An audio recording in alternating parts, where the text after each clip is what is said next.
So all the woke marketing about the Odyssey movie, it's a scam. Even the part where Matt Damon says, "Let's go," and he's running weird, even that, when you see it within the film, it's not awkward and weird. It's a second and a half long. I didn't think I didn't think it was awkward. The trailer makes it look like they're going into battle. That's not at all what's happening there. And all the casting worked for me. I didn't take it as political, and even if that was the intention, let's just pull the death of the author card real quick and just say, like, yeah, intentions aside, it worked for the film. The character of Sinon and the character of Helen of Troy, those are two characters that we've heard a lot about leading up to this film, and it didn't bother me at all. I thought that it worked fine, and you know, if you want to point out something weird as far as just casting decisions, everyone speaks in an American accent, including the non-Americans, and there's a lot of actors in this that are British, but they're all speaking with an American accent. And Chris Gore with Film Thread, I listened to his take on it, very negative, and yeah, I disagree with him. It did not bother me that they had English accents. He kept saying that English accents would have made it better, made it more appropriate for the genre and an epic. And he's saying that because of movies like I don't know, Lawrence of Arabia. I don't know. I've never seen Lawrence of Arabia, but I just think of these older movies, Ben-Hur, you know, 40s, 50s, 60s, that transatlantic accent. You know, people were freaked out when Marlon Brando, what was he, Brutus and Julius Caesar? They were freaked out by his accent, just like people were freaked out by Harvey Keitel's accent in The Last Temptation of Christ. But I think it worked fine.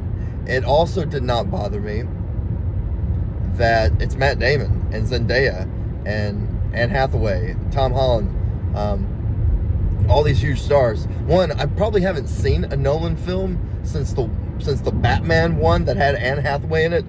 Unless The Prestige came out after that, I have not seen a Nolan film in nearly 2 decades. I don't think I've ever seen a Tom Holland film. I've probably seen a Zendaya film. Yeah, I've seen both. I watched both Dunes on a plane. And you know, the Odyssey will make a great plane movie too. And just to give you some context, I love the 1997 miniseries The Odyssey with Armand Assante and Vanessa Williams, Isabel Rossellini, Bernadette Peters. I love that. I actually watched it just over a year ago, last summer. And this film takes a much more grounded approach. It even cuts some things out that are classic, but it didn't bother me that they cut those parts out. I'm talking about the Nolan version, because when I compare it to that NBC miniseries, it's like, yeah, that stuff is kind of goofy, but movies in the past about Greek myths and about the Trojan War and Homer's poetry, they've always had to retain that kind of, hey, we're a kid playing with toys in the bathtub kind of feeling, and that's movie magic. A lot of those great sequences from the Italian Peplum movies, they were directed by Mario Bava, who's kind of, you know, this kind of overlooked auteur of cinema, modern cinema especially. So yeah, I went in with not really any expectations. I went to see the movie because I figured, hey, come on, it'll be fun to see. It's something to talk about around the water cooler, and plus it's the Odyssey. I would be very happy to be able to see every adaptation of the Odyssey. That sounds like a fine way to spend a few hours. So the movie exceeded my expectations, and I'm just really surprised with the negative things I've heard about it, because this again, I'm not a Nolan bro, but this was peak cinema. This is exactly what you want from a Sunday afternoon going to see a movie. There were shots in this movie that you just don't see in anything unless it's a silent film or a Roman Polanski film. There were several moments where I thought of Macbeth. There were several moments where I thought Barry Lyndon, the Kubrick film, specifically because they're on location and it looks like they're filming with natural lighting. So, and that's what I loved about it. I've recently watched Pasolini's Oedipus Rex, and it's filmed in, what is it, Morocco? It's just all out in the desert and in real life.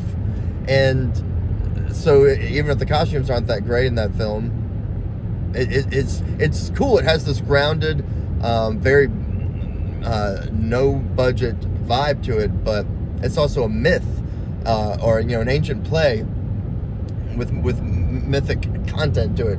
So something about that Pasolini film is really cool and feels really right for the material. And Nolan's doing that, but he's got these gigantic 70mm IMAX cameras, and other than some really sloppy focus pulling, I've never seen a movie in my life where the focus pulling is so noticeable because it's so slow. Are those cameras like that, where it's just really hard to? I don't know. I thought that was really interesting. There was a really noticeable moment like that at the beginning. But I like some of the sloppiness. There's also a really interesting jump cut in the beginning when Odysseus and Penelope are in bed and he's talking about the possibility of him never coming back from this war. And there's a jump cut when they're in extreme close-up talking to each other. And it made me think of the French New Wave. It's just there was a lot of moments in this movie where it's so modern, but at the same time I just kept thinking, oh wow, so this is what it was like to watch Godard's Contempt, or this is what it was like to see Barry Lyndon in theaters when it first came out. You're seeing a piece of media that people are talking about before it comes out, and it's a famous director, so it's already it's already like something to munch on, right? It's just that kind of thing, pop cinema, whatever. But and it's not just the visual aspects, because I did expect that. I figured, hey, this will be fun to see the Odyssey on the big screen and it'll look nice. But as much flack as Christopher Nolan gets with his screenwriting capability, I thought it was structured and edited beautifully. It has all the his flashbacks and stuff going all the time, and I'm fairly familiar with the Odyssey. It's not easy to read, and so I'm not saying I'm literate in the Odyssey because I've seen a lot of Odyssey media. I've read it too, but I'm just saying I'm familiar with, like with Dracula. It's like I'm familiar with it, not beyond just because it's just a huge piece of literature and just pop iconography, storytelling. So for me, maybe I just understood it well enough to where the jumping around time didn't bother me. Because even when I came to reread the Odyssey right now, I had forgotten how it is told in flashback. It's a story of people telling each other stories. So I would be interested if you've seen it and you've never read it, the poem by Homer, if you found it confusing. And there was, I can't remember if it was Chris Gore or was it Mark Kermode. Mark Kermode actually really liked it, which, hey, that's why I was like, come on, if he's, I like Mark Kermode. But yeah, somebody said or pointed out, so I caught it on my first viewing, the first time you see Odysseus, the camera pans up from him pulling the bow back to like his face to reveal him for the first time. And that, if you're familiar with the story, ties into the the finale, you know, what goes down, the climax at the end. So it was just, you know, it doesn't have to be a great movie, y'all. So quit freaking out when I talk about zeitgeist films and getting upset. It doesn't have to be a great film, in your opinion, to be like a piece of history right now. This is,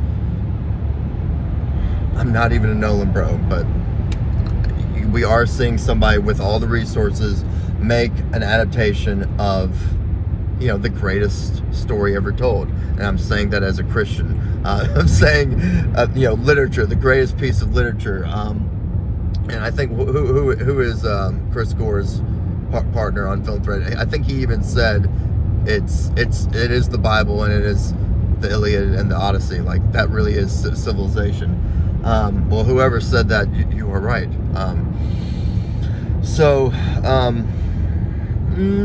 But they said they didn't like the music. I liked the music. The Film Thread guys, I thought the music was great. It worked. Again, it doesn't have to stand out and just be like this wonderful thing. I felt it suited the movie, but I actually did like it. It even made me think of the 80s a little bit. And don't get me wrong there, but there was just some moments. It also made me think of the Macbeth score at some points. And I'll bring that up. There's a piece, you hear it twice. You hear it with the sirens, and then you hear it again when Odysseus is, as the beggar, is speaking to Penelope, and she doesn't know that he's Odysseus.